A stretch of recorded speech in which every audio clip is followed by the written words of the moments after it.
Good evening, everybody.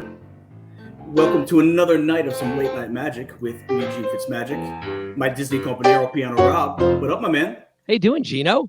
I'm good, man. I'm good. We got the 4th of July holiday coming up. I guess let people know now. We'll mention it again at the end of the episode. We won't be on next week. We're taking a week off for 4th of July. Yes. So this is our last episode before we take a 1 week quick hiatus. But we have a cool guest, man, tonight, right? If any Star Wars nerds out there, this is the night to nerd out because we have Chris F. Bartlett in the house. And by the way, that's actually his middle initial. Gene wasn't just a niffle. I had F on the brain. I had F already. It was bad. Yes, and I will ask him if the truth is if F stands for fantastic. That's the rumor. We'll find out. We'll find out. And so he's played a bunch of droids in the Disney Plus series. He's played C-3PO, not in the movies, but pretty much wherever you've seen C-3PO and anything else, he's pretty much been the guy. I would love to know how that gig came up because, I mean, how awesome. C-3PO, maybe one of the most iconic characters in all of Star Wars lore. He's been in more movies than most of the other actors, right? He's in all of them, really. So I guess that's the characters, I should say. That's the beauty of the droids, right? I mean, they can do whatever they want with the droids. It's wonderful. Yes. So what do you got? Anything planned for 4th of July? I might actually be going to Legoland, but I haven't totally decided yet. So we will. I know I got a couple of days to think about it. That doesn't sound like Rob. Rob's usually a Disney or Halloween Horror Night guy. I don't know. Maybe a Lego guy. It's my nephew's birthday. They wanted to go to Legoland. I haven't been in since my kids are that age, so a couple of years now. So I wouldn't mind. And it doesn't get packed like the Disney parks. You can go there on a day like 4th of July, and it'll be nice. Okay. I guess a lot like SeaWorld. When we experienced SeaWorld, it was like empty that day. So, yes, there's some days that are crowded in one theme park, but not the other one. So if you ever always ask, watch our shows. That's what we talk about. We let you know those things. Yeah, true. All right, so you know what, guys, let's get into it. We're gonna take a short commercial break. When we come back, Chris F. Bartlett.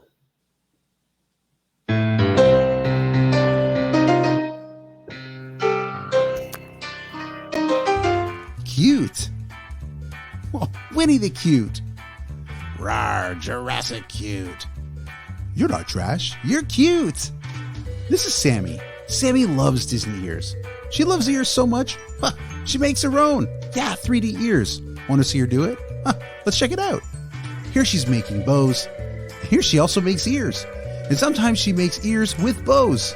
Any kind you want. People have been seeing her with her ears and they're saying, hey, can I get me some ears? Pow, yeah, you can. Here you go. Now Sammy's making ears for any occasions. Ears for dogs, ears for spooky stuff, you name it. Ears for any occasion. And it's all happening at JSA Creations. JSA Creations. Just ask for Sammy.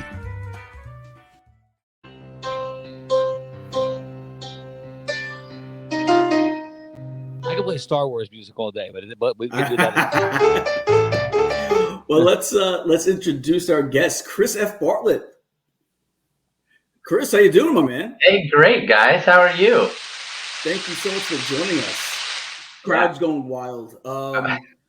Listen, people don't. I don't know if everybody knows about it because obviously a lot of people know about you being the droids, or a bunch of different droids in The Mandalorian, Book of Boba Fett. But I don't think a lot of people know about your video game background. I'd like to start there because I thought that was very interesting to see how much input you had on some major games, like Gears of War. There's that. Yeah, there we go, right there. Yeah, the first 4 Gears of War games, actually, and Rise of Tomb Raider, Shadow of Tomb Raider, and Call of Duty. Warfare, I mean, all the greats. Warzone, and now I'm working on a new project that is very related to what we're talking about today.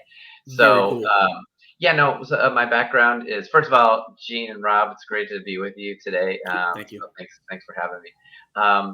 I started as a graphic artist, a graphic designer, and so my day job continues to be in video games as an art director. And I've been doing that since 2005, but been a graphic designer since '97. And so that's I always wanted to either work for George Lucas or work in video games, and so I just blessed to be able do both of those. I was gonna say you're like, let me just take both of these, and I want everything. I want my cake and eat it too, and you did it. And you're doing it, right? What was it about video games? Like, were you always a gamer even as a kid? And that's where the love came from? Yeah. So in the early days of home video games, me and my friends were, playing a lot. And then I got into high school, and then I, around the time of Nintendo and stuff, I faded away from that and got more into, I was a musician and into old cars. And so I stopped playing for a little while, but early on as a, grade schooler, I really loved video games, and we were going into arcades all the time and everything. And then later, as I became a graphic artist, I was invited to look into video games, and so the first job that I applied at was at Epic Games. I didn't realize what they were working on, but it was the first Gears of War. Anyway, so the way that I got the job was, one, I had a portfolio of work, right? But I sent in my portfolio, and I called them immediately. And as soon as I sent it in, it's like, hey, just want to let you know I sent in a portfolio, wondering if I could talk to somebody about it. And they said, we have about 400 portfolios we're going through, so we'll give you a call when we get to yours. So I needed to kind of figure out how I could rise to the top in that. And so real quick. So I'd been building costumes for a while, and so I suited up in my Sand Trooper costume, like this guy, and I walked into the offices of Epic Games as like this. It's not related. I don't know what they were making, but I was just like, I wanted to make an impression, right? Yeah. And, I figured they were nerds like me, so I showed up in character, of course, and I was like, this is great. And anyway, it just turned out everybody was leaving their offices to attend a meeting at that one moment when I got off the elevator, and so the whole company right then met me at the elevator, and I didn't know that was going to happen either today. So anyway. They thought I was there from Lucasfilm. I didn't know that at the time, but they thought I was there they were going to make some big company announcement. Anyway, they didn't, but it was perfect timing, And anyway, so I ended up getting the job. Again, I had a portfolio. It wasn't just because I suited up, but the idea was I was trying to rise to the top of, to be noticed. And anyway, it worked. And I got the job. It's a gutsy move, man. Gutsy move. One of two things were happening. You were either getting the job or getting arrested. One of those two things, right? Yeah, and I had the, I had the big Lewis gun. I was carrying one of these, full size, and so right. And the FBI had an office in that building and everything, and nobody saw me walk in with this massive weapon and backpack and all dirty and everything. Anyway, it's perfect. Wow. Gene, I'm going to pick apart all my favorite things of this story for our viewers because our viewers, the thing that's so interesting, I think, for the people that we get on this show is you're normal, fun people that we just want to hang out with, but you do really cool things, and it's just that little extra that separates somebody from sitting at home wishing they were doing something really cool. To taking those steps to do something really cool. Like you said, you had the portfolio, you had to put in however many years of work to have that. Yeah. But even that's not enough, because there's a lot of people have a portfolio that's good work. And then you took that initiative to go in, and you're like, and I'm going for broke. But that's what you have to do in life to get somewhere. That's so fantastic. I love everything about that story. I'm glad. Thanks, Rob. Yeah. So that's how I've approached everything. There's something, here I want to get to, but I'm starting here. So how do I get way over here? I don't know. All I know is I could do this. So I'll just do that today, and then tomorrow I'll do this, and hopefully, and you always have your eye on the thing that you really want to do. And that's just how I've approached it. Keep moving forward. Our favorite Walt Disney quote. That's what we always say. Even if it's a little bit at a time, it's not always a big jump, but it's just a little bit, and we get there. Yes. And when all else fails, throw on your Stormtrooper costume and go make it happen. Right. Exactly. Or any costume, really. I mean, anyone in costume. There you go. Nice.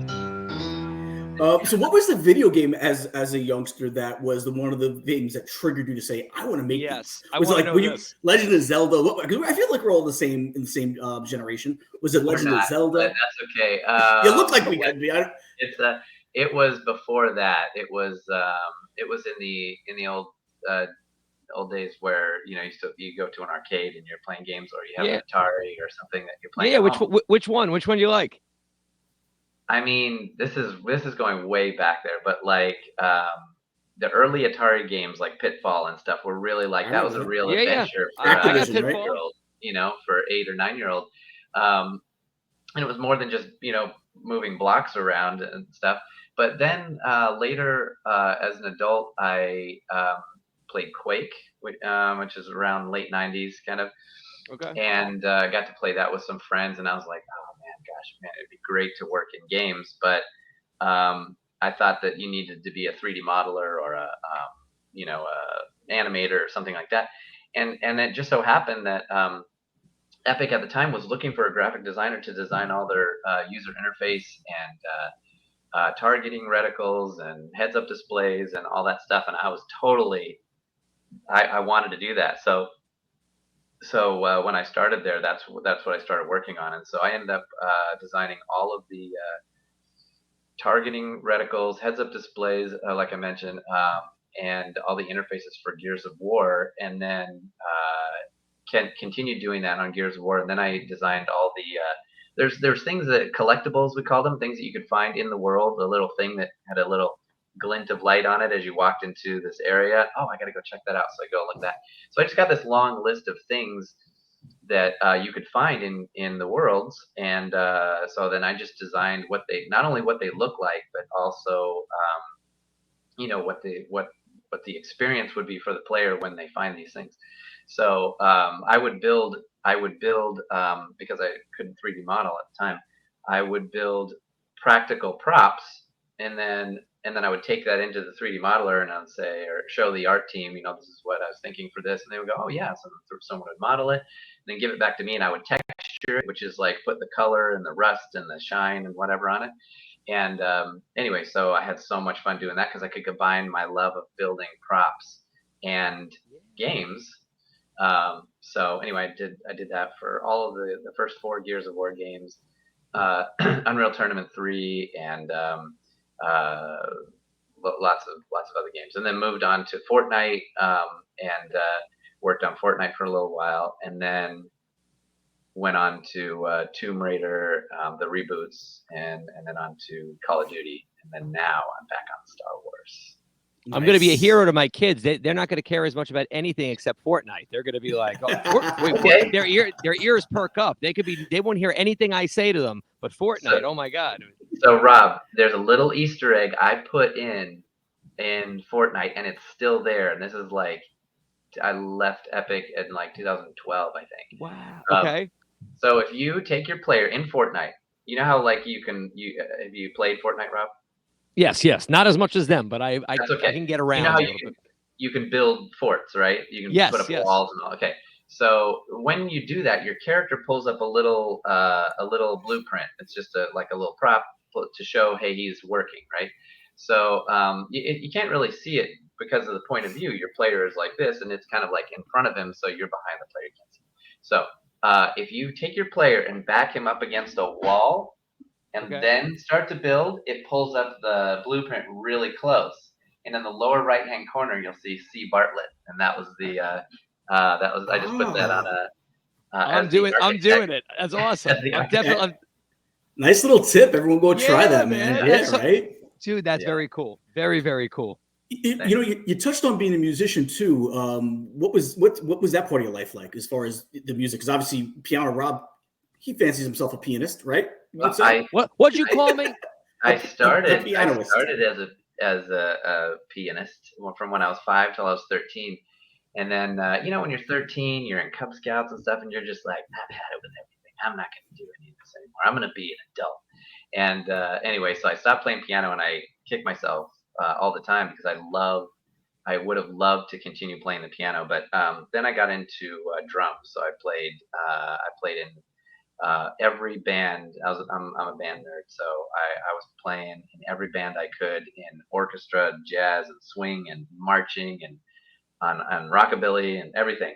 And so I played every percussion instrument and drum instrument you play, and so I just had that was my focus during my, I wasn't really into sports. I mean, anyway, and you look just like Alan Hahn from ESPN. I said that before. Okay, all right. So anyway, yeah. So I was really into music and playing it. So that was. What can't you do when it comes to art? I mean, you act, you build costumes, you've built props, you graphic design, you play instruments. I mean, I feel like you are like a Renaissance man. There's a lot of stuff. Yeah, I mean, we haven't even gotten it. Look at these babies. I love to draw. That's and you can draw.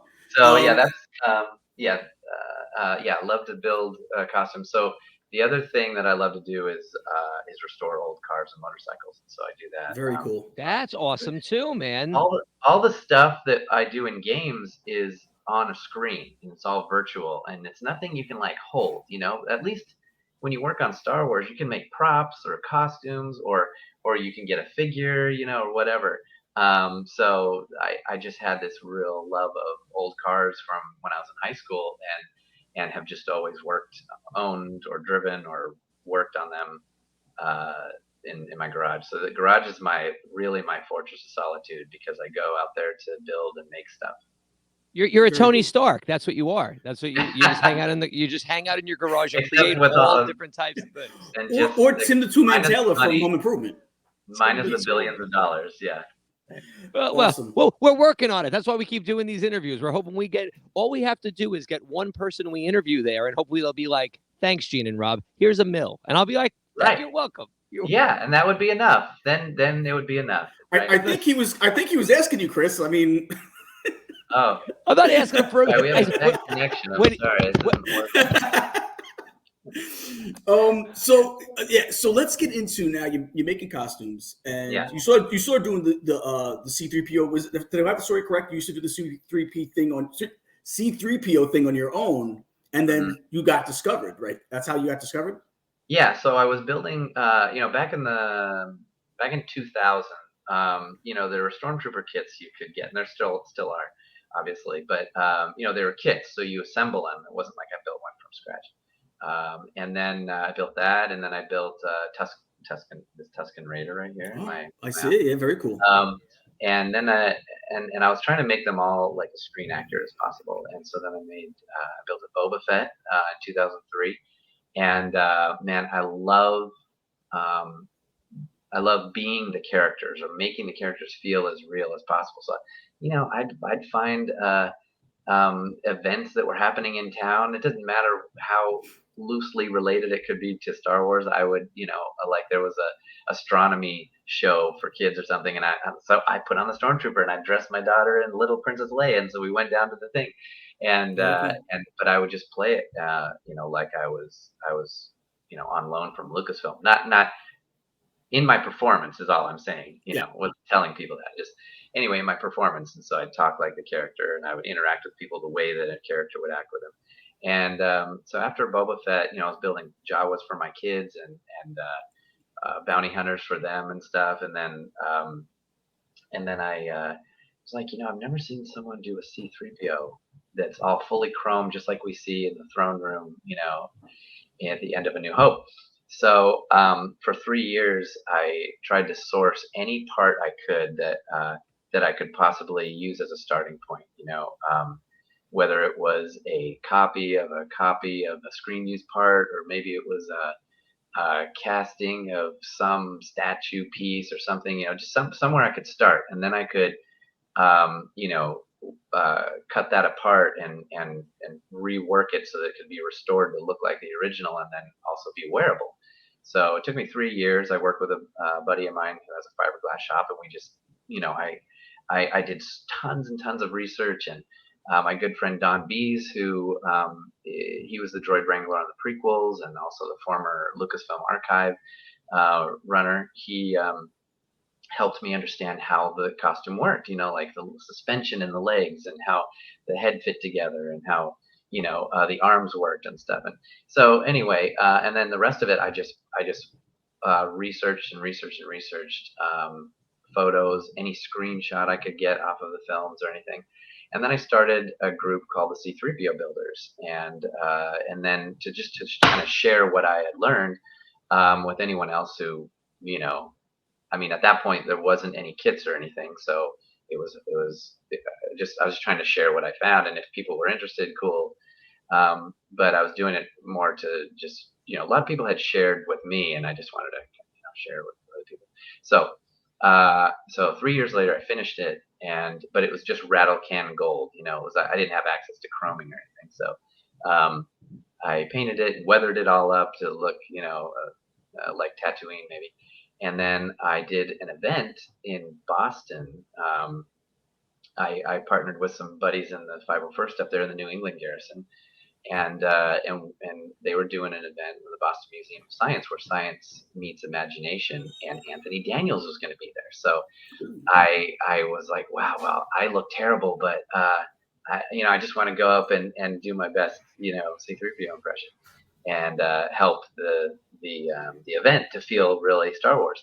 And anyway, so I took some video and had an interaction with Anthony, and then after that I thought, okay, well, I'm gonna get this thing chromed. I don't know how I'm gonna do it or how much it's gonna be or whatever, but I'm gonna do it. And I found a place, and it just turned out that was the original place that chromed the original costumes for A New Hope. I had no idea. So I sent it off, and I'm like, I don't know how I'm going to pay for this, but I'll just, I want to do it. I want to figure it out. Anyway, during that time, after 3 years of building this, and sending it out to be chromed and everything, the whole dream when you're building a costume for me, when I was building costumes, is, wouldn't it be awesome if someone at Lucasfilm saw this and said, hey, that looks really good? Or wouldn't it be awesome if they said, hey, that looks so good, we would like to use it for something? I mean, that would be just a dream come true. And then ultimately, wouldn't it be great if they said, it's good, we would like to use it, and we'd like you to be in it in Star Wars. That would be the ultimate, dream. Yeah. But of course, none of that will actually ever happen because I'm just a neighborhood guy building stuff in his garage, and that was, I dreamed it, but I never imagined it would actually happen. If you can dream it, you can do it. That's what they say around here every day. Right. Yeah. And it's funny too, though, is you say that, and you probably said, what would be awesome is if, and you probably tell people, and people are like, yeah, all right, Chris. Yeah, but exactly. But it happened. I've learned I don't share my dreams so much. I just, in my mind and the stuff that I'm doing, I know what my dreams are, and I know what I want to do. So while it was away at the Chrome shop, Lucasfilm calls. So think about it. 3 years I've been working on this, dreaming about this moment, and now they call, and I don't friggin' have it. Right? Okay. So because you're making it better. Yeah, but I mean, they were like, hey, we want to use this in like 3 weeks, and I'm like, it's not going to be ready for like a month and a half. Now you're calling, and I don't have it, and all my dreams are going to be crushed. And they're like, no, it's okay. We'll call the Chrome shop. So they call the Chrome shop, and they're like, this is Lucasfilm. We would like to. We understand you have a C3PO costume there. We need that done this week instead of in 5 weeks. So they're like, oh, no problem. We'll do it. Click. Okay. So they got it done. They flew it up to Lucasfilm. I was living in North Carolina at the time. They flew me out to the Lucasfilm, and I finished building the costume at Lucasfilm. It was just, that was the dream. That was the dream.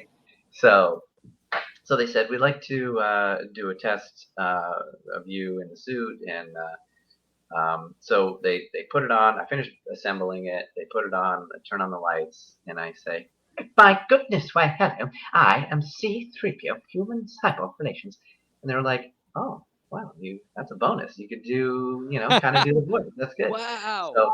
So anyway, they said, we're going to Australia. We're going to fly you to Australia to do a presentation as C3PO. We have a voice track that's already been recorded by Tom Kane. And then you just animate to the track. And so we did it, and we came back, and they said, that was fantastic.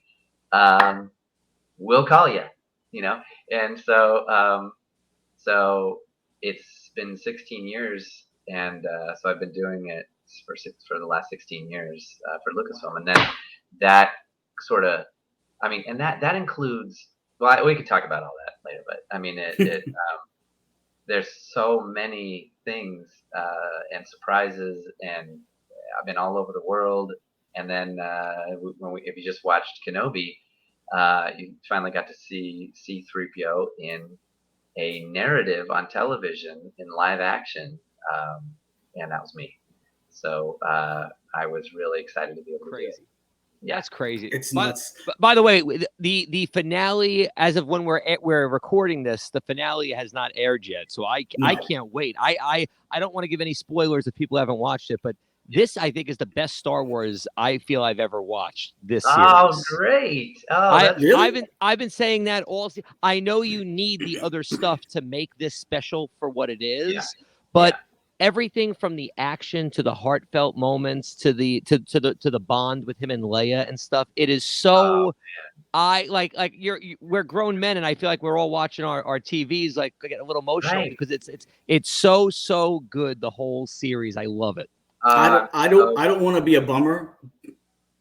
I love Mandalorian. I love Book of Boba Fett. I can't stand that little kid. Leia is so annoying. You can't stand Leia? Leia is so annoying. Don't you want to tell her to pipe down? She acts exactly the way the adult Leia acts from A New Hope. That Spitfire. I think she's nailing exactly the way Leia would be. That's what's amazing. I don't want to get into it. This is a different show. Yeah, it's a different thing.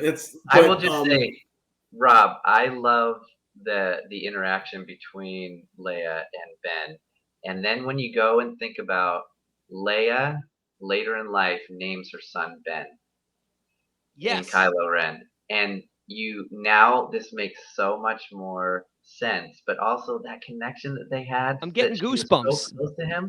Right. And remember, when she, in A New Hope, when she sends the message through R2, she sends a message to Obi-Wan Kenobi. And, she didn't send it to anybody else. She could have sent it to lots of people. But she sent it to him, and because they were so close. And it's cool to see the story of them, all the things he did for her. Yes. And really all the things she did for him too. I couldn't have said it better. And you see his faith in her grow in the short time with the relationship when he treats her like a peer at some point. Like, yeah, I know you're special, and I also know I know whose kid you are. Like everything about it, man. I'll tell you what. The 5th episode was my favorite episode by far. I thought that was like the best action and everything else. I thought that was the most well-written episode so far. But yeah, let's get back to C-3PO though, because let's I don't want to give any spoilers away. The real star of the Star Wars universe for the last 50 years. So C-3PO. you made a ton of appearances, and I don't even know if people realize every time that they've seen these appearances of C-3PO and things that it was you, Speechless, Good Morning America, Ant Farm, Pitching Lucas. I loved your appearance on Letterman, man. What was that like to meet David Letterman? Thanks. Bro? Yeah, that was incredible. You did a top 10. Yeah, that's right. Anthony Daniels did the voice, and so I did the top 10. I've been watching David Letterman since I was a kid, and staying up late to watch it and stuff, and then to be able to be on the stage. It's amazing how small the walk, how narrow it is to the backstage when people walk out. I mean, it's barely, you're hitting shoulders. Your shoulders are hitting like wires and stuff. It's really small back there, but to be able to go out and do it, it's just, wow, what a cool feeling. And Dave, I never rehearsed with him. I rehearsed with somebody else. And then so when Dave came out, I was like, oh my gosh, we're really doing this. This is really neat. But it was a dream come true again. You mentioned some other things. I also did all the Hollywood red carpet premieres of the sequel films. When you see R2 and 3PO on the red carpet, so that was amazing as well. And of course, you stay in character the whole time. But yeah, there's tons of other events that I could go into. So anyway, what was your favorite out of all the times you played C-3PO? What was your favorite time playing C-3PO? Like, what event was it where you had the most fun? Whether it be the crowd reaction or whatever it is. Well, when I had the most fun was when I was at Disney for Star Wars weekends on contract for Lucasfilm. But the most notable ones were like the Oscars and meeting President Obama at the White House. Wow. So those are the most notable. But the most fun when you talk about crowd reaction was at Star Wars weekends. We would do this thing called Hyperspace Hoopla, which was like before Lucasfilm bought Disney, or sorry, the other way around. Disney bought Lucasfilm. We used to do this totally out of character, which is so weird for Disney. So totally out of character show where it was like a dance off with the Star Wars stars kind of thing. And so, they'd had Star Wars weekends for several years, probably 10 years before I got there for when they brought me on. And so I did it from 2010 to 2015 the last one. And what they would do is every time, a Star Wars character would come out and do this, the dance to, popular music and everything. And the one time, the first time that R2 and I were the finale was an unbelievable feeling because you have probably 2,000 people in the street that are all packed in right in front of the stage there in Florida at Disney's Hollywood Studios. And so the music plays and the doors open and we're standing there and no one's seen 3PO or R2 in this environment or this show before. And so when the doors open and they saw us, it was the most feeling like a rock star in the whole world in my whole life. It was so awesome. So we went out and we did it's on YouTube. If you look up C-3PO does the moonwalk at Disney World. C-3, that's great. That's what I'm looking up. That's the exact phrase I was waiting for. That's what it was that moment where inside you just feel like, oh my gosh, this is the best feeling ever. But then, you go on to do other things like the Oscars, which was everyone, backstage at the Oscars is either a celebrity or a person who is helping a celebrity, not a person in a celebrity costume, right? So when people are backstage, they expect to see Lady Gaga. They don't expect to see a guy in a C-3PO or a guy in a Lady Gaga costume, right? Mm-hmm. So I just played it so that everyone backstage would see 3PO and R2. So I just stayed in character. The guy operating R2 is staying off in the corner and stuff. And so we're walking along backstage. Everyone is doing their work and stuff. And then we walk by and of course we're lost. And is this a droid maintenance facility? Or, everybody must have loved that, right? I would think right? Everybody. Yeah. Was there anybody who didn't? Because I would like to hear that story. Yeah, if there was one mean, like Russell Crowe's mean for some reason or something. Right. No, I don't think so. Everyone we encountered, Dave Grohl, Lady Gaga, Kelly Ripa, I don't know, there's tons of people back there. That's great. And so when we would walk by, people would be like, shh, and they would look at us and go, oh my gosh, And I was like, excuse me, sir, are we heading the right way?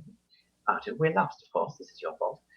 That kind of thing. And anyway, everyone melted into children. It was awesome. And so it was so fun for people who make magic for us on the screen, to be able to make magic for them was just really so satisfying.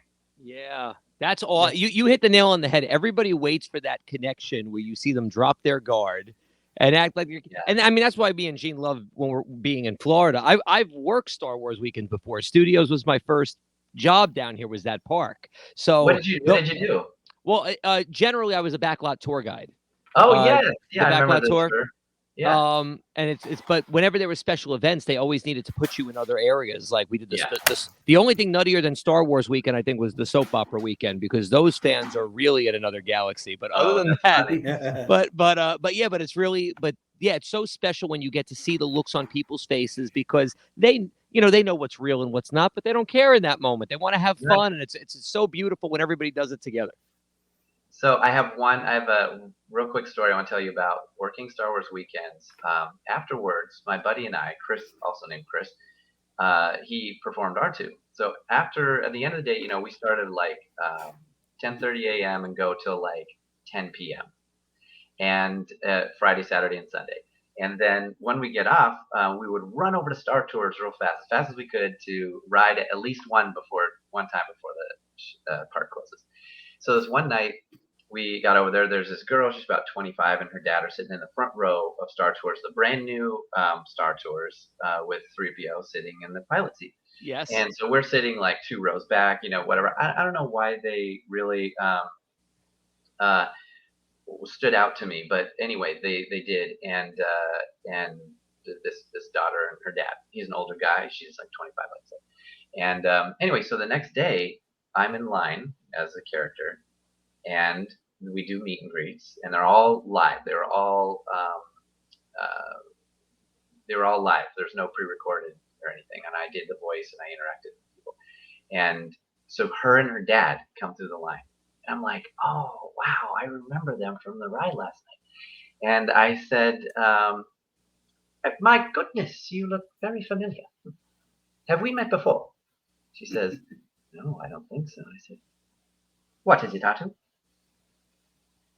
Oh, why, yes. You flew with us on Star Tours. And she goes, yeah, I did fly on Star Tours. And I said, why, yes, of course, I remember you were right in the front row. And she was like, so then you have this moment where like, how is this happening? Or how is this possible? Yes, I said, yes, sir, I must apologize for our voyage. It was rather frightening. And anyway, so then you could see her and her dad like trying to figure it out. And it's like, it's that kind of thing, like making magic moments is the most fun part. As a performer, it's very satisfying because you get feedback from the audience of what's happening. But on top of that, having this moment where it's like performing a magic trick where nobody can figure out how it's being done. But they're amazed at the moment. And so I've taken that so that anytime I'm on set as 3PO, and it has been a lot of times, the producer might say, hey, why don't you come out, just, you don't have to put the head on, just come out, with a costume on, and we put the head on out there, you can meet the cast and all that. And I was like, no, I'm going to come out as 3PO. So when I come out, the cast will be meeting C-3PO, not a guy in a costume, right? And in reverence for Anthony Daniels' work, to keep this character integrity, or to keep this feeling, is really it creates a really organic or really spontaneous reaction and emotion that is felt throughout the rest of the show because of this moment. So it's just like, just push it a little bit, further than just doing your job, maybe make something special. So that's what I was doing. What I love about that is, and that's just in true Disney fashion, right, is to always like be making magic for the kids and everybody, grown-ups. I mean, even when me and Rob are in the parks, we love to get that special pixie dust. We're the worst. Yeah, right. Yeah, I think so. Perfect. But you provided that just because you happen to remember from the night before. Like that gave for a forever moment. Like that's going to be something that's going to be ingrained in her brain. She'll probably tell her kids about this moment she had at Disney, and right. that to me is one of my favorite stories. She went home and wrote on Facebook, guys, Disney is recording you everywhere. Don't do anything stupid. You don't know. Right. I bet you it totally derailed the moment. Yeah, no. But I mean, that's how I look at how I approach life. Like I can't do everything, but I can do something. So I'll do that. Yes, I love it. I can't. As a performer, if you're on stage or if you're in a live event, whatever, like you pick a few people that you make a connection with, and then it makes it really, because you can't connect with every single person in the whole crowd, Sure. But then you have a few people that you can connect with, and then make it really special for them, and so that grows. I believe that grows in them sharing the story and them how they do it. Other people saw that. I was at a Gavin DeGraw concert at Universal a month ago, and he was singing one of those heartfelt songs where he was with a disabled person in front, and it's like, and it's a beautiful moment for everybody, even when you're not that person. So that's great. Yeah. So anyway, that's how I approach life. I think it's a fantastic story. And again, you gave someone a forever memory. So like, what do they call it? A core memory? You gave somebody a core memory. So, that's what we call them in Disney. Yeah. So let's fast forward. You're C-3PO a lot, but you've also got to play a lot of other droids on Mandalorian, on the Book of Boba Fett. What's that like being on set with that? Like, have you worked firsthand with Jon Favreau with this? What's he like? Is he intense? I feel like he's a good guy, but I feel like when he's focused, when he's working, he's just like us in that he just wants to talk about Star Wars. Yeah, but Jon Favreau is he's like your next door neighbor in terms of really approachable. And so I've worked with him many times, Dave Filoni as well, and directly. And how Jon is on set is really inspiring. Most times he is talking about what we're working on that day from a high level. And what I mean is, we're doing the scene and the Mando is doing a thing and Grogu is doing a thing, and we're trying to, we've got our lines, we're trying to get emotion and make sure the costumes are working, stuff like that. And Jon comes in and goes, all right, here's what we're doing today. Think about when you, as a parent, or when you were a kid and your dad helped you learn how to ride a bike. Your dad was excited that he could teach you and loved seeing your improvement in how you could ride a bike. But now there's a little bit of danger because with his newfound freedom, you could get into trouble. You could wreck, or you could get lost or something. But, it's kind of worth it because you'll be able to use this your whole life, even with the risks. So that's how we want to approach the scene today. And we're like, everyone can relate to that, Yeah. So, other things that he does is like when we're filming with the scene, the episode with the refinery in episode season 2, where with Bill Burr and Brendan Wayne as Mandalorian and me as I was the Imperial gunner up on the top of the building there with the big gun that turns. So we were sitting there, and Jon comes over and goes, he just wanted to chat. And so he just wanted to talk about what an actor wants from a director, what a director wants from an actor. And it was like, oh man, this is gold. I mean, it was just really cool what he shared. So maybe later I'll share that in the talk. But anyway, he's very down to earth. But he also has a job to do, and he's going to get it done. And you're along to help him. And the crew, I think, has to have total trust in him. Like, even as a fan, I go, if it's Favreau and Filoni, I'm seeing it. Like, I know that they care about the characters, they care about the story. Right. I feel that way about Favreau. I'm not even talking about in the Star Wars universe with Jon Favreau. I feel like everything I've seen him do, whether it be acting or directing or whatever it is, The Chef to me is one of my favorite movies. I must have watched that a million times with him and John Leguizamo and Sofia Vergara. That to me is one of my, and that's like such a different character from anything else he's played. And I believe did he direct that too? I believe he directed that as well. Yes. So and that's a fantastic movie. Plus, it's about food. And let's face it, I love my food trucks. But yeah, I love everything he does, and it's nice to hear that he is that down, because he comes off that way. He comes off as a guy that would probably be down to earth, regular guy. It's nice to hear that he is. If he's ever looking for a space talk show that he wants to produce, like in the Star Wars universe, me and Rob are down. Just let us know. Oh, okay, good to know. Maybe you could, like, hey, Johnny babe, let me talk to you for a minute. And if he does Muppet Star Wars, Gene, maybe he'll have a place. Yeah, I might. Yeah, do you like to? Are you a puppeteer, Gene? No, I'm not. He says I look like because I look. He looks like a Muppet. Oh, I see. Right. Yeah. You like to make fun of my beard, Chris. Yeah, so love that. Now you mentioned other characters, and so someone who was working on The Mandalorian during pre-production knew me and knew my work as 3PO, and he recommended me to come in for a screen test for Zero, Q90. This little guy right here, Q90. And so I went in and I saw the let's see, this concept art by Brian Mattias, and he looks so cool, so much cooler, frankly, than C3PO. Okay, so he was those bug eyes. I mean, he had the bug eyes that look like you can't see any expression in him. He's a very mysterious. He's got the ammo pouches and all kitted out for military. He's a mercenary droid and stuff.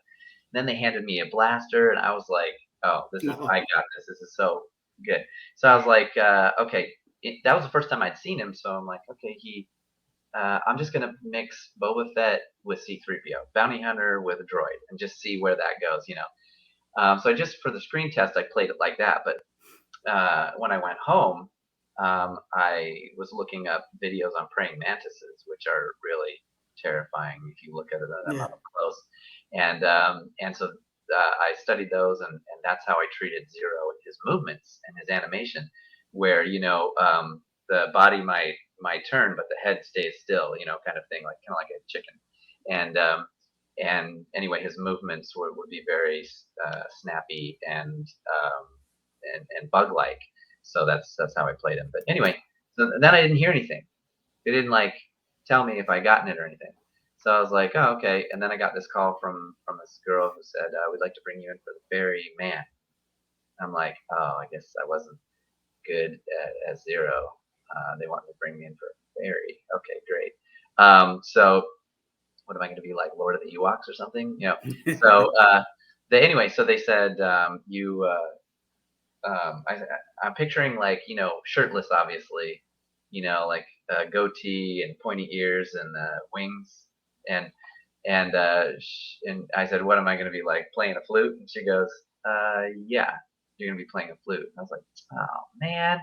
Well, in Star Wars, I'll be fine, and I'm grateful to be any part of it. It's fine.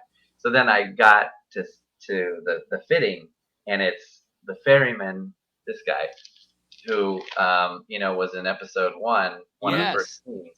Out, he's playing a flute, but he's guiding people across the frozen ice or the frozen sea to speeders. That was his job. So I'm like, oh, okay, that's cool. Yeah, that's cool. Wear a shirt for this role. So, but then that turned into other ones too. All the other ones, just you try to be easy to work with. You try to be professional and not spaz out on set because you're so excited that it's Star Wars, and they keep going. I say that to so many people. Just do your job well, care about it, be polite, and hopefully keep getting asked back to do more. Right. More Yeah. The other thing is pay attention. On set, because you never know. First of all, a lot of people get excited. They're like, "Oh, it's Star Wars," and they're talking with their friends about, "Hey, this is, isn't this cool that we're here?" And like, "Yeah, look at that thing." And that's easy to do. Talk to the other actors and stuff. But the other approach is that you are part of something really special. This is new Star Wars stories that are. We have a big responsibility to tell Star Wars stories for fans, so that they will love them, but also so we will love them, and because we're Star Wars fans too.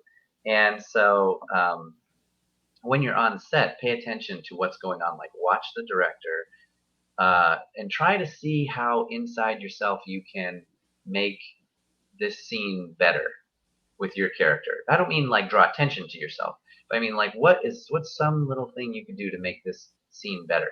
And that is how I try to approach it. And inevitably the director is looking around for inspiration. Sometimes she'll watch who's like Deborah Chow, watch who's paying attention, and then she's like, you come over here. So that's how I try to approach. A lot of times a lot of times people get into acting by being background actors, and when you're a background actor, you can kind of feel like scenery. But you're not. You are a character, a living character who's in that scene. So it's if you can make the most of just that one character, you'll be amazed how much more will follow that. That's those bits and pieces, that little bit extra that's going to make because the extra who didn't do that isn't going to get noticed and may not get called back. Right. It's not about, like I said, it's not about drawing attention to you or your character. It's about making the scene better in whatever way, whatever with a small subtle, way. whatever the subtle thing is that has to do with your character. Yeah, because it might be if you might be in a scene with another background artist, and so what you can do is you talk to them and say like, all right, what's our story? Like, what are we doing here together? Like, make up like a little backstory, and then then when you do it, you're playing out a little story just with you two right there, and it makes it feel like more real instead of like a guy just walking, like what's he doing? Give it every background character a purpose. Yeah, exactly. Because you never know what background character is going to be turned into an action figure and then show up in a comic book and then show up in live action someday. You never know. So well, and you know what? Star Wars is the best example of that. Boba Fett was barely on screen. You know what I mean? Let's like that's one of the greatest and now and he has been this beloved character that they're only making more and more and more with. So absolutely, that's a great point. Like things. Right. We'll come back to that in a second. Okay. Now, is there any aspirations to do something outside of the Star Wars universe? Do you like? Oh yeah, no, I love like Marvel, anything like that. Would you love to do that?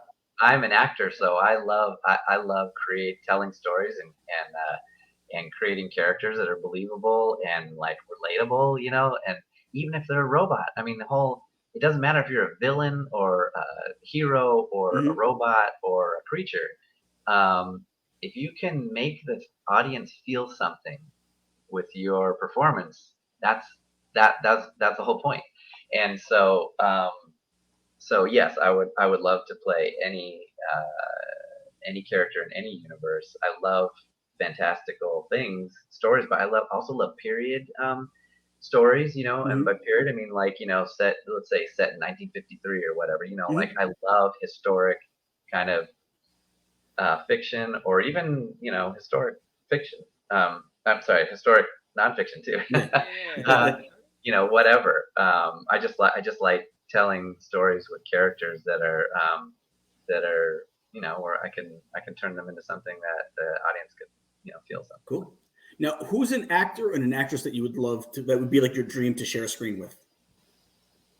Oh gosh, share a screen with. Well, I mean, I always wanted to work with Ewan McGregor, but I never ever thought that would even, because when the prequels came out, that's when I was just started building costumes. So, I thought he was an amazing actor, and now going and watching Kenobi, he does such a good job of playing a good man who is ridden with guilt because of what happened with his student Anakin, and then just tortured by this haunting guilt that he has, and he just does such a good job with that and not overdoing it. I mean, he's amazing. So I did get to work with him directly. I worked with him several times, and he is so down to earth and really nice to work with. But he's also, when you watch him, he's really serious.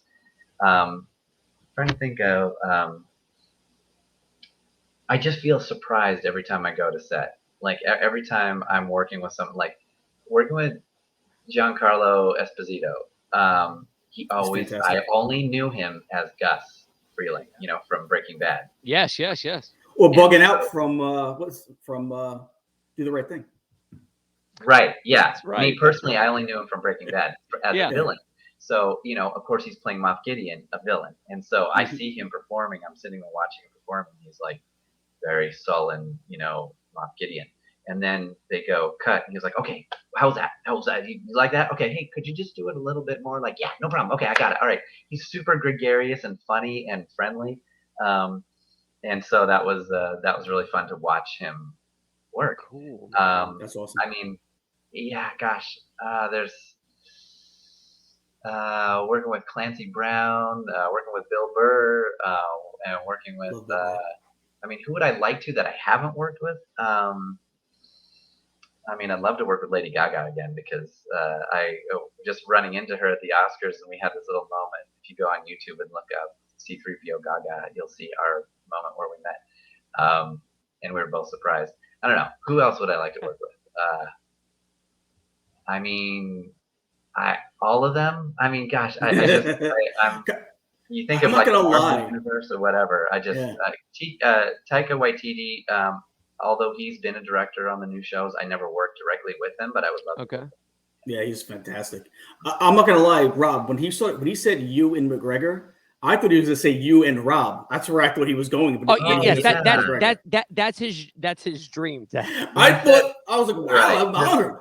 I mean, there's people that you get to work with, and then there's like people there's no chance you'll ever get to work with, but you really want to. And I'm like, you and Rob. Yeah, that's what I keep growing my hair to some weird level. Maybe I can be like old, like Ezra from Rebels when they live action that at some point or something like that. Wow. Wow, that would be incredible. You would do great. You would do great. Let me tell you something. If I ever got a chance to do that, I would go all out whenever anybody wanted. You know what I mean? That's like, and I'm sure that's how you feel. You're like, yeah, whatever you want. I want to make this as good as it could be. I love this. Yeah, exactly. Whatever you want. Because I know I'm known for playing droids, but I have played a couple of aliens, and I just like, taking a character that no one's met before. Because 3PO was established, and it is really fun to play him because people already have this love for him. But then, taking characters that people have never seen before, audiences never seen, and then like making them feel something about it is whatever it is, alien, robots, on camera, no prosthetic or no costume, whatever. It is. I will say it's kind of easier in a costume. I think some actors would say it's harder in a costume because you can't see your emotion and stuff. But in the costume, you feel so like empowered, because like as Zero, I just felt so powerful, as this mercenary droid. Because you're not Chris in that moment. You are this, and this whatever I'm playing is more powerful, or they're good at this, or this is their emotions. And right, and that's what I mean. That's as an actor, that's what you want to do with every character. You want every character. You want to. I am actually this character. It's just for me. It's it's a little easier because like I can look at this character and okay, go, I'm that. Okay, I'm gonna put that on, and then I will, and then I just try to push the character through the costume, to make them feel really real. Is it different if you're doing a human as opposed to a droid? Because I would think with the droids, you're more worried about movement and stuff like that, where your face is more prominent, and you might be worried about facial expressions and other things. Well, there was the alien, the Cascadag from Glavis. He was the one who got on the elevator with Mando in Book of Boba Fett, where Mando was carrying the big head in the bag, and we had this awkward moment where we're looking at each other, and then I look away. So in that one, I wasn't moving like a droid, obviously, but I still had a head on that you can't see my expression. So what I had to do was try to create this awkward moment and not be able to make my face look awkward. So I just tried to do it with timing of, I get on the elevator. He has this big stinking bloody bag with a head in it, right? And so he gets on it, and just like every time you get on an elevator, it's awkward, right? I don't know. It's just you never know, like, what are people going to do? What are they going to smell like? Whatever, And then so I played it up like he gets on. There's this horrible whatever this is. I look at it, and then I look up at him, and then that moment where he catches me looking at him, and then I look away, and it's so relatable. Like I think all of us have had moments like that where someone catches you looking at them. And then you try to make it, funny, but not too funny, And so the motion, the emotion, and also my motion, how I'm moving, is very different from a droid. But also, every droid is different. So every droid. So I could talk about that. Yeah. So we do this thing called Lightning Lane. We'd love to play it with you. It's where we go back and forth and we ask simple questions. Just first answer that comes to the top of your head. So let's do a little Lightning Lane. Okay, love it.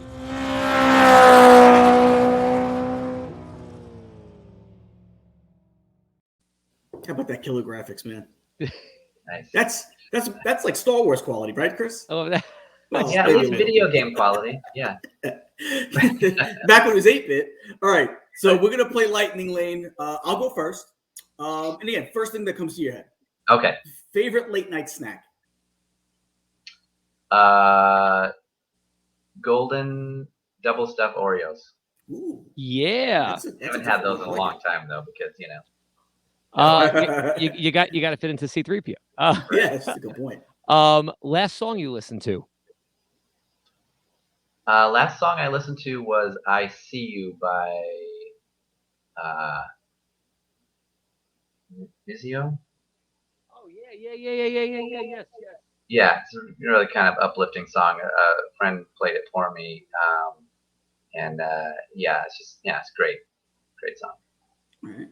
If you could live anywhere in the world, where would it be? Anywhere in the world. Oof. I really love Los Angeles. I mean, I love where I live. I love that I live. I'm about 30 minutes from the beach, 30 minutes from downtown. I'm about, an hour from the desert, 2 hours from the mountains. So I really love where I live right now. If I could live anywhere else, I really loved France. I've been there a couple times in the south of France, and Nice. and just like the buildings are so much older than in America. Yeah. I mean they're Yes. built in 1,000 years ago. So The history is going to be amazing. I do love the history of Europe, especially southern. Do you have a favorite musician or band? John Williams. Oh, wow. Yeah. Yes. I do really love listening to soundtracks as I'm working. I'm trying to think of. I mean, just as a musician, his work has been the soundtrack of my whole life. I feel like so. Believe me, I think I love my composers too, and him between Star Wars and E.T. and Harry Potter, like Indiana Jones. I mean, everything. It's iconic. I love it. Rob, yeah, man. I carry you with me everywhere. This is why me and Gene started the show, because whatever comes up, I'm like, yeah, let's do that. I love it. The way you have your portfolio, I like to think I'll do 15 seconds or whatever you want. Let's do it. Yeah, right. Whatever you want. That is such a skill, and I love it. Yeah. Favorite Star Wars movie out of all the movies? Ooh. Which is your favorite one? I mean, for me, it was always A New Hope, because that was the one that affected and changed my life in such a global way. I saw things I'd never seen before, and I heard a story I'd never heard before, but it felt really familiar. Saw characters I'd never seen before. So for me, A New Hope is my favorite. But of the new ones, Rogue One is my favorite. Yeah, let me tell you something. That's a popular choice among the real hard fans. Yeah, and it's kind of the same thing I said about Kenobi. Some people say similar. We know you have to have all the other stuff for this movie to be as good as it is, but this movie's it's so good to tell that story that we wanted to hear. We didn't know we wanted to hear. You got to see stuff you never got to see in Star Wars really before. On this scale, you got to see, the Death Star. You got to see Vader in all of his vicious, really vicious. Yes. I love that. Yeah. And he's like that in Kenobi too. Yes. Anyway, so that's all right. I know you got to see heroes die. Right? Yes. Like heroes, people that you had connected with over the story, and then you got to see them, die. It really made it so impactful. Whereas, in Star Wars, nobody's ever going to really die. Not the heroes are never going to really die because they have to come back, or So there's not this really. I just felt like Rogue One. They made us feel something about these characters to the point where it really hurt us when they died at the end. So. And they did it so purposefully in a good way, because you don't know any of these characters. We watched A New Hope. We know that so why don't we know any of these characters? Right. And I know we could go back. We could do this all day. Let's keep going. Favorite food, anything. Lasagna. Hey, I had it twice this week. It was a bad week. I had 2 lasagnas. I can go for lasagna Really? right now. I can only have like 1 lasagna a year. My girlfriend made one, and then for Father's Day, my mother made one, and I was like, well, I guess I'm Garfield this week. I'm not saying what a treasure. Yeah, wow, that's great. Okay, let's see. Number 1 item on your bucket list. This sounds really stupid, but I've never been to Hawaii, and I want to surf longboard at Hawaii. That's my number 1. Yeah. Nice. It's a simple one. It's not like going to space or anything. It's just I've never done it before, and I suppose when it's done, then I won't have that on my bucket list anyway. So when you've accomplished the types of things you have on your bucket list, yeah, we'll give you that. Of course, like I will say, but up until recently, being in Star Wars was the bucket list. So now I can imagine. One of the simpler things, because that was like the peak at this point. Oh man. Yeah. That's how you know someone had a good life, right? When it's something simple like that. Like if someone goes, "I'd like to have a really good meatball sub," they've had a pretty good life, right? Yeah. So, right. Oh, that's great. All right. Who is your favorite Star Wars villain? Oh, villain. I would say, without question, Vader, because he has only gotten better over time. Yeah. I mean, seeing him in Kenobi and how vicious he is so satisfying. Because right, you're right. Satisfying is a great word for it. Right. Yes. You see him in A New Hope as a 7-year-old. I see him come through the door, and I'm like, oh my gosh, he's really mysterious. And then immediately he chokes that guy to death. The rebel. What was it, Captain Antilles or something? Yes. Yeah. So you have to do that with a villain to immediately establish him as a bad guy. As soon, and then he just got like through the next films, he just got worse and worse and worse. And I just yes, he was just the most satisfying villain.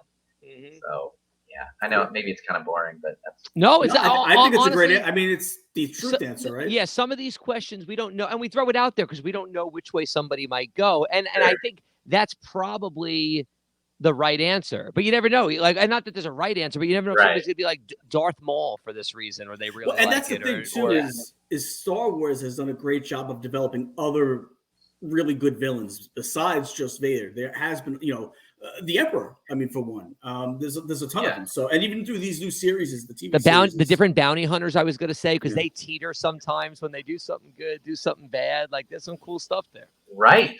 Yeah, exactly. Bounty hunters are cool. When you say villain, I think of ultimate villains, and bounty hunters they have so many different levers of what's cool and bad about them. Even Cad Bane does something nice now and then. It's like it's. Yeah. All right. What is one interest or hobby that people would be surprised that you have? Interest or hobby? Like I said, I like to design old motorcycles. I was going to say the car stuff. Yeah, man. Yeah. So I like to take. I daily rider is a '73 Honda CB500, which is made into a cafe racer, but. I redesigned it to look like a 1940s motorcycle. Cool. And so yeah, I really like. That's one of my hobbies. I have too many hobbies to like really be great at any of them. But yeah, so redesigning old motorcycles and yeah. I'm gonna go rogue with this reference, but I think we're all in the age group. I'm picturing you would love a moment like in the Batman movie with Val Kilmer. When he brings Chris O'Donnell in and says, I need somebody to fix up all these bikes, and whoever does can keep one of them for a fee. Right. That scene. Yes. I was totally there for that. I was like, oh my gosh, I want to be Robin. I don't care what I Yeah, so that would be it. Also, we got one more. I forgot. Go ahead. During COVID I picked up the ukulele and started learned how to play. It's so funny. I went to Hawaii a long time ago, and I bought a ukulele from Hawaii. I wanted it made there, and I have it. And it's the one instrument I still haven't messed around with it enough. I'll do a couple things, Oh, I but love it. It's so simple and sweet, and the sound is so, I don't know. it's I soothing. really like it. It's But soothing. here's my problem. It's if I play guitar as well, and it's Oh. totally different fingerings. Yeah, that's So right. so that's where I have not put enough time to in my mind transfer to what I need to do, because it's different chords, the different fingerings, it's different everything. Yeah, that's true. Right. I never played guitar, so I picked up the ukulele first. Maybe I'll play guitar after that. But, What is your favorite movie, Chris, of all time? Like, I mean, I think I might know, but if it comes on the screen, you leave it on a little bit longer, something like that. favorite movie of all time. Besides Star Wars? I figured A New Hope was going to be your favorite. A New Hope blanket. would be of all time. Yeah. However, I do have a second favorite. I mean, all the ones, Indiana Jones and Star Wars and all of those. Let's say aside, because those would I would 100% always leave those on screen if those came up. But outside of our favorite, galaxy, there's a movie in 1959 starring Charlton Heston called Ben-Hur. And this was the one really famous for the chariot race. Yep. Right. And, back then there was a slower pace to telling stories prior to like 1981 MTV. The movies had a slower pace. But I love this film for many reasons. But one of them is just I love the action. I love how grand it was and how they did. This is in the 50s. But it just felt so massive, and they didn't have big volume screens or green screens or anything like that. They just did it, and they went to and they filmed it at real locations and stuff. And I love that film. That and like 10 Commandments. It's just I don't know. It's That's just another like, good one. really My great. family, we watched all those old films. They were on in my home at least once a year, each of those movies. Yeah, and there are very few people that will sit down and watch those films, with me. So it's just I love those films. Yeah, man. Yeah. Very cool. So last bonus question: what's the best piece of advice you have ever gotten, and who gave it to you? Best piece of advice was from my dad, and we just had Father's Day. Happy belated Father's Day to everybody. I came home one day after I'd been, I always drew growing up. Always drew pictures and drew cartoons and drew comics and stuff. And I came home one day from college and I said, Dad, maybe I should just be an optometrist. And he goes, because he's an accountant for the federal government, kind of not a super exciting job. But he goes, no, you do what you're good at. And you do what you love to do, because you will go to work every day and enjoy your work. I know what it's like to go to work every day and not enjoy your work. So he said, do what you like to do. Because you like it, you'll become passionate about it. You'll be good at it. Just keep doing what you like to do. At that point, I was like, am I going to be drawing cartoons? Like, what am I going to do with this? Should I be a graphic artist? Is that a good living? I don't know, and so I was just kind of like, well, everybody needs an optometrist. So, and he was like, no, absolutely not. And it was the best advice, has lasted with me my whole life. And it is only every job I've taken, I've looked at it that way. Do what you want to do and what you enjoy doing, because you'll be able to figure out a way to make this work. And you'll be so passionate about it that someone will notice at some point, and just don't give up. Just keep going. And it'll turn into something that will be enjoyable to you. And that's really the most important thing. I love it. You know what? I say something similar to my son all the time, and I just worry that he listens to it, because sometimes there's doing what you love. I mean, it's the old adage, right? Everyone always says, "Oh, you got to do what you love." Money isn't everything. But I tell them that all the time. There's nothing worse than doing something you hate for 20, 30 years. Find something you love to do and find out how to make money doing that, Right. The other thing is, the other piece of advice I give my boys, my kids, is if you don't know what you like to do, because if you do know what you like to do, great, that's good advice that I took from my dad. Mm-hmm. But if you don't know what you like to do, find out what you're passionate about. If you don't know what you're passionate about, think about what you're curious about. Like, Mm-hmm. what things are you just want to know more about?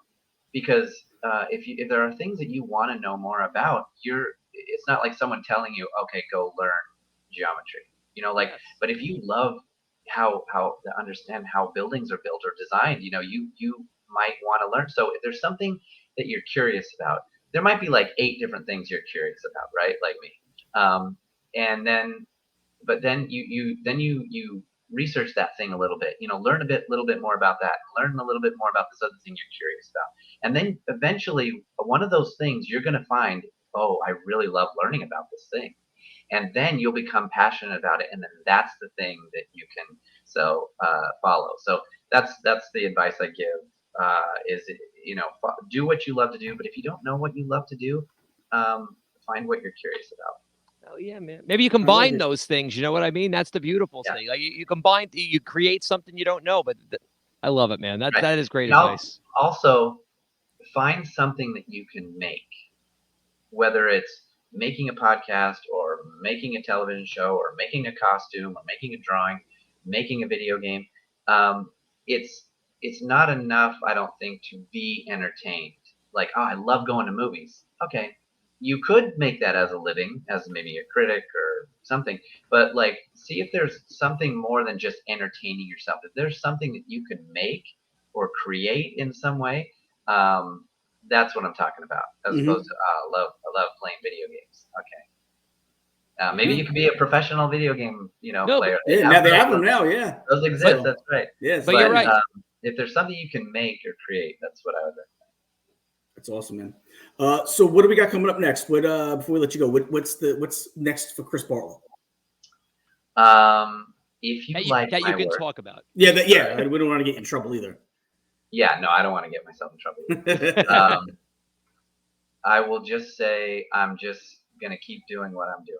So if you like my work with the droids, or like my work as an actor, I'm just gonna keep doing that. As far as things I can talk about, I'm working on a couple of outside of Star Wars, actually 3 projects. Well, one is anyway. I'm just gonna say there's a couple of projects I'm working on that are outside of Star Wars, and that I'm really excited about those. One of you'll see my face, and then other things I'm working on. If you go, I'm always I've started going to conventions. They've been inviting me to come and talk to fans about the show and about building costumes and sign stuff and whatever. But so I've been. If you go on my Instagram, I'll be posting where I'll be going. So I would love to meet people who are fans of the show, because I just love to talk about Star Wars, and I love talking about costumes. I love seeing people's costumes, because that was me. That is me. I still build costumes for the shows, and so what I like to do at conventions is I like to film people with my phone, and then I post it on Instagram, and I do these little vignettes of stories of people in action and bringing their character, not just their costume. So they bring their character to the convention, and I'm like, let's do, like you take pictures with a group of Mandalorians or whatever, and they're just standing there like, whatever, just standing there. Well, no, let's do like an action, like, give me one of these, Yeah. And so what I'll do is I'll say, all right, I have a couple of things I do, like come around from around the corner, or turn around, or like point your weapon, to like this. Yeah. And then because then they also feel like feel more of their character. And so I've been doing that at conventions. I say, bring your costume. I don't care how simple it is or how how perfect it is, whatever level, bring it, and we'll see if we can bring the character out of your costume, and I'll film it, man. And I'll put it on my Instagram, so they can feel part of this galaxy as well. Chris, I'll tell you what, I know we would get along, because Like just yesterday, people and I have the people that'll make fun of me and say you're ridiculous, but I love it. I made this little reel together that I put together on Instagram. I got the new 9 Realms shirt that Thor has in the Love and Thunder trailer. Yes. Uh-huh. And I made it look like I'm jumping out of my room, and then I blast in with lightning right in front of the Guardians of the Galaxy. I love it. That's great. That's so fun. And people are like, you're ridiculous. I'm like, yeah, because I'm having more fun than you because you're working your job and I'm making that video. It's fun. I love that stuff. Oh, that's great. Yeah. That's awesome. So I would just say what's next can be found on my Instagram. That's where I'm most active. Okay. We'll pop it in the chat. Mods will get that. That's right. Okay, good. All right. Yeah. So that's really the only thing I can talk about coming up. Right. Hey, I'll go into it. Well, you know what? We don't want to get in trouble with the Star Wars universe, but Chris, thank you so much for popping in, man, and spending some time with us. It was great getting to know you, getting to get that background with all the droids and Star Wars, man. Thanks. Yeah, thank you so much for coming in, man. Can I show you something? Yes, please. Yeah. All right. Okay. What do you got? So this is the teacher droid, the actual one that I wore in season 2. Where remember when Grogu was in class and he's stealing space cookies from his students? This is the actual head that I wore, and it was it had to have a dent. Doug Chang requested a dent in it in the head somewhere, and then so this is it looks like C-3PO obviously, and what was funny is on the when we're filming the scene, it was the first time a protocol droid that looks like the same model as C-3PO was on the show. So I was just for fun. I'm just doing the voice as C-3PO because all the kids could relate to it, and they're it was just funny. So I'm sitting there, giving instructions to the class and everything in this voice, and the Mandalorian walks up to me, and he takes off his helmet, and it's Pedro, and he goes, "Hey, have you done this before?" And I was like, at this point, I'd done it for 14 years or something, and I said, "Yeah, I've done it a little bit, and he was like, "Oh, you're pretty good," and I was like, "Shucks, thanks." And he goes, "I'm Pedro," and I'm like, "Oh, I'm Chris." Like I knew who he was, obviously, but it was just a funny moment. And it was fun for everybody. You should have played it off like you didn't know who he was, but they know you got on set with that costume. You should. Yeah, exactly right. What are you doing? Yeah. So anyway, I do have some. People ask it, "Have you taken anything from set?" And I'm like, I make some of it, so I just come home with it. Yeah. I have awesome. the traffic droid from Book of Boba Fett during that speeder chase. I have. You got a lot of cool stuff back there, man. That's the 3PO head we used in Kenobi that I wore, and I've got one Jack. We didn't talk about one Jack at all. We didn't talk about one Jack. No. So I'll tell you what I love though is that the Sand People, the guy, what do they call him again? Tusken Raider, right? Tusken Raider. That is awesome. That costume back there. Oh, thanks. Yeah. It's a lot of cool memorabilia. I'm gonna replace that one with a droid. I'll put a droid up there for next time. But anyway, nice. Yeah, I love the Sand People, and I love that we got to see more of them and different tribes and stuff. I love that they got to show us really that they're not just these savages, but they're actual. Yes. They gave you you got to see emotion. You got to see the culture. We got to see the people part of the Sand People. Yeah, exactly. Right. What are the robes? Like, what is that? Oh, it's like part of their religion almost. Ritual. Yes, ritual. Yes. Right. Like, oh, that makes sense. That's cool. And how they crafted their gappy sticks and stuff. Oh man, I loved it. So yeah. It was a good part of the Book of Boba Fett. It was one of my favorite parts of it, actually. So yeah, cool.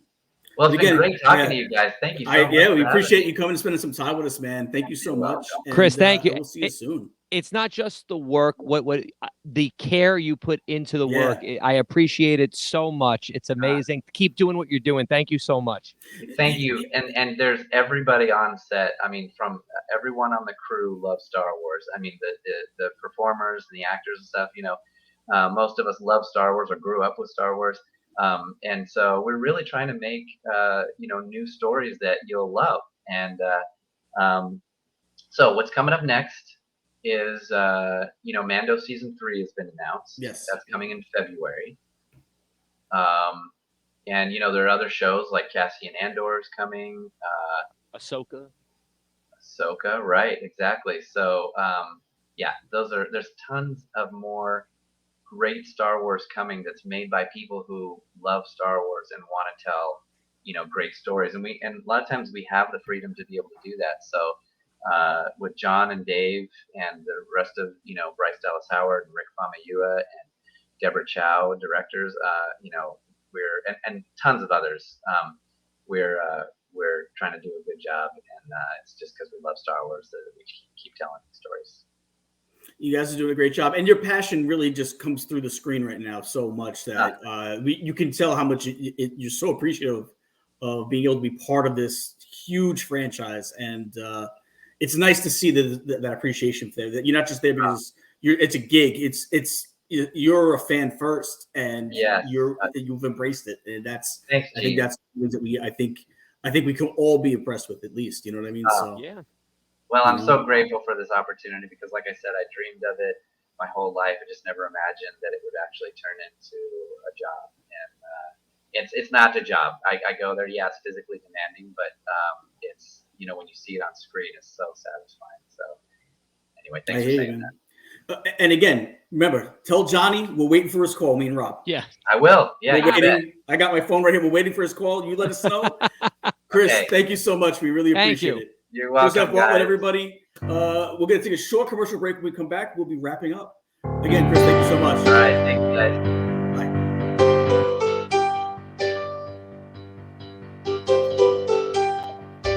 Cute.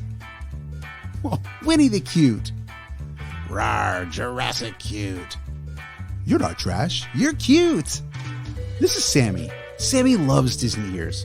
She loves ears so much, she makes her own. Yeah, 3D ears. Want to see her do it? Let's check it out. Here she's making bows. Here she also makes ears. And sometimes she makes ears with bows. Any kind you want. People have been seeing her with her ears and they're saying, hey, can I get me some ears? Pow, yeah, you can. Here you go. Now Sammy's making ears for any occasions. Ears for dogs. Ears for spooky stuff. You name it. Ears for any occasion.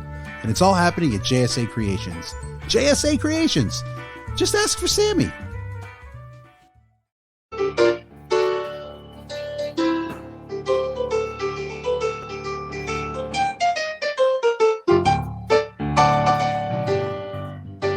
What a fun interview. The only downside is I felt like I had a million more questions I could have asked them. I was going to say short on time, but we could have been here for 3 hours just asking. I was going to say 7, but yeah, I agree with 7 maybe. With you. I agree with you. I'll talk slow, but yeah, I know. Listen, what a fantastic guy, man, and just hearing his passion for the Star Wars universe and how appreciative is for his opportunity to be part of it it's infectious, man. It really is. What I can't even say. I'm speechless. Every week we get such great guests, man, and they're awesome just to learn a little bit about. And you know what actually was kind of cool that I didn't even realize, because he as well. I think this is the 4th person we've interviewed that has met President Obama. I feel like that's a. Our whatever it is, 7 degrees of Kevin Bacon or whatever that thing is. Yeah. Like, we have that with a lot of people now. Like which doesn't mean anything, but it's cool to know. It doesn't do anything for us, but it's fun. It means we're in good company. That's what I like to think. It's good people first, and they create wonderful things, and it comes through. I love it. Yeah. What a fantastic guest, man. But what do you got coming up? I know we won't be here next week, guys. Remember, we're going to skip July 4th. We'll be back July 11th. We have a really cool guest for that. So stay tuned for that. But what do you got coming up? I mean, what do you do? Did we talk about it before? What do you got going on July 4th? The 4th, I think I'm going to Legoland. We mentioned it, I think. That's right. But as far as that, for most of July, Friday night, Saturday night, and Sunday morning for brunch, I'm at the Boathouse pretty much all July, with one or two exceptions. And I got 2 gigs on Wednesdays in Claremont, if you're in that area. Other than that, right? I'll be streaming on TikTok and Facebook and everything else, depending on what I'm doing. All right, so guys, if you're coming into town, you want to go see Piano Rob perform, go over to see him at the Boathouse over the weekends, and Claremont Brewing Company on a couple of Wednesdays. Yeah, man. Go Thank you. What are you doing? When are you coming back? I will be back. I'm hoping August 1st-ish. We're still Okay. trying to, my wife's still doing the training with her new job. So once that settles down, she's allowed to get down to New York. I want to give a little belated shout out to Ms. Figgy, Mark Daniel's beautiful wife. We're recording on her birthday, but it's not going to. It is her birthday today. That's what made me think of it. Yeah. So a belated birthday to Figgy. So if you have a chance, go say happy belated birthday to her. But yeah, man. So I guess let's play us out a little bit. But let's actually say our thank yous. Thanks to the chat. Thank you to producer Patty Puddles, who actually was a little on point today. I didn't have anything to complain about for the Patty did fantastic. Great First job, time. Patty. Hey, hopefully this continues, Patty. Let's thank our guest, Chris F. Bartlett. Fantastic guest. Let's thank the mods. They make the chat fun, friendly, safe. Check me out tomorrow. I'll be on We Like Theme Parks. I don't believe Bondo will be in tomorrow, but it'll be me, Miriam, and I don't think we have Tinker J, so we might have some other guests. We'll find out tomorrow. But come check us out. And play us out with a little Star Wars, man.